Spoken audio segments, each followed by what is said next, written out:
শিক্ষার্থী বন্ধুরা আসসালামু আলাইকুম। আজকে আমরা দুটি মজার ফ্রেজ সম্পর্কে জানব। তো চলো জেনে নেওয়া যাক মজার ফ্রেজগুলো কি কি। প্রথম ফ্রেজটি হলো হেড ইন দ্য ক্লাউডস।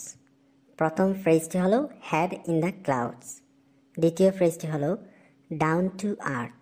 দ্বিতীয় ফ্রেজটি হলো ডাউন টু আর্থ।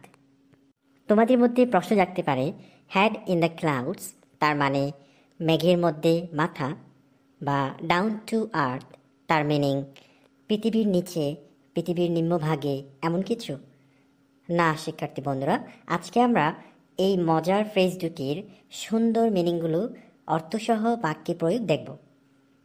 প্রথমেই জানব ডাউন টু আর্থ এর meaning. Down to earth means realistic, practical, logical. এটি একটি অ্যাডজেক্টিভের মতো আমরা ব্যবহার করি।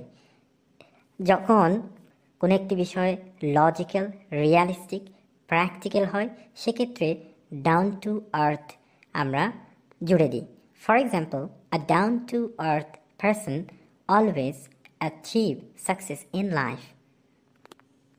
এবারে জানবো হ্যাড ইন দ্য ক্লাউডস এর meaning. Had in the clouds হচ্ছে সম্পূর্ণ ডাউন টু আর্থের বিপরীত, লাইক ইলজিক্যাল, unrealistic,